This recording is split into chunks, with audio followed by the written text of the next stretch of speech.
We've talked about Fallout 76 on numerous occasions on this channel just to try to figure out what's going to be happening, what's the latest news with it. Is it going to be worth pre-buying, or is it even worth playing at all? Well, what we're going to be finding out and delving into today is how they're going to be dealing with griefing in Fallout 76. And it's going to be pretty interesting. I'm going to be quoting some stuff from Polygon's interview that when they sat down with Todd Howard, the CEO of Bethesda, during QuakeCon. So let's get into it. So as they say, Fallout 76 is a massive multiplayer game with player versus player combat. This raises the questions on how the game will manage the more malevolent players of the player base, those hell-bent on killing other humans and disrupting their enjoyment, otherwise known as griefers and trolls. We know this. Todd Howard had said that this game is going to be coming out as what they call a soft-core survival. It's basically based on kind of like Rust, DayZ, Ark, but slightly toned down. Well, we want to know what the toned down stuff means, and we know that if you've played this game, if you've played these games, I should say, then you know that the trolling and griefing on those games are absolutely horrid, and they really don't do anything about it. Well, Bethesda Game Studios had thought about this, and game director Todd Howard said this during the weekend of QuakeCon: "We turn the assholes into interesting content." Now, I've always loved the way that this man has spoken. He speaks very bluntly, very plainly, and that's good. He doesn't do the double talk or try to be eloquent about his words to kind of skirt and dance around stuff. He takes things head on. I do enjoy that about him. So, as continuing as quotes, what that means is a player who kills another will become a wanted murderer with a bounty on his head. That bounty is going to be paid out of the offending player's cap total and will be commensurate with their level. So basically, depending on what their level is, it's going to take that bounty actually out of their own caps. Furthermore, players will be alerted to these wanted murderers present on the minimap.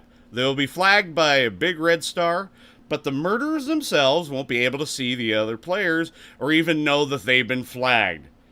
So one, if they look on the mini-map, they can't use it as a radar, and they're not going to see the other players hunting them down. And also, they're not even going to be known that they are going to be hunted down. Fallout 76 will also feature a revenge system whereby players killed by another human player can go back, find them, and try to kill them for double the ordinary cap payout. PvP kills in Fallout 76 will be paid off accordingly to the level of the player taken down, Todd Howard had said. Okay, so this brings up an interesting question or two. First, when I see this, once the player that causes all the kills, once his caps are gone, where are the caps going to come from? As I see this, it might create kind of a false economy. And the reason I say this, I play GTA 5 from time to time.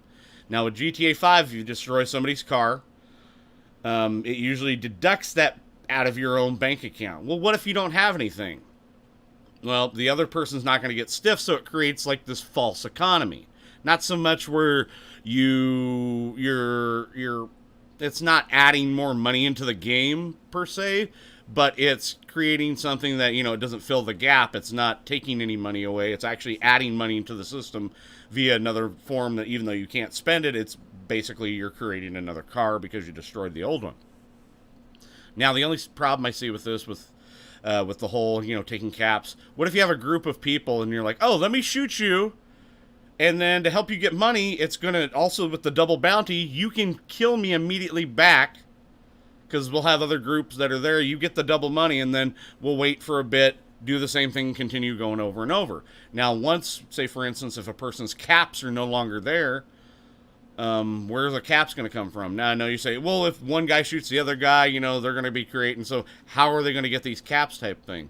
Well, I think what's going to happen is they're either going to buy equipment from it, or they're either going to, things like stim packs or weapons and stuff, which are going to be adding more into that to help you gear up better.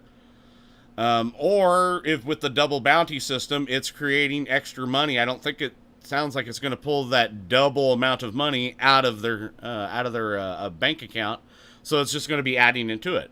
Hopefully I'm wrong on this. I would love to be proven wrong on this, but more often than not, I tend to walk away the victor on that type of discussion.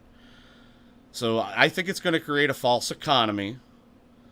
And I just don't know how I feel about this. Now, as much as of a lover of Fallout that I am, I've been playing the game since day one when it first came out. I was a teenager in high school when it originally came out.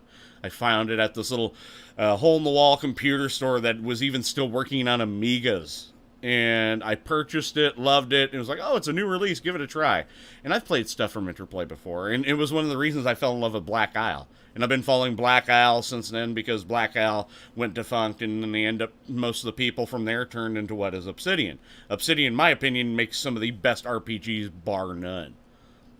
Not to mention their critically acclaimed Fallout New Vegas. Now, a lot of people may laugh at that, but there is more of a story to that a lot of people don't know. And I may touch upon that later on in the future, and I've sure as hell said it many a times in my own streams. But I want to know what your guys' thoughts are on this. How do you think this is going to affect the in-game economy?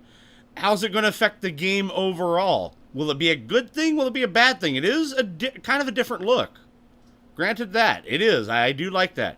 But what is it going to do? Guys, leave your comments down below, and I'll answer back to them. We'll have a hell of a conversation, because I want to know. I want to hear your guys' voice on this. Also, make sure to leave a like. Also, hit that subscribe button. And I'll see you all in the next Battlefield. Deuces!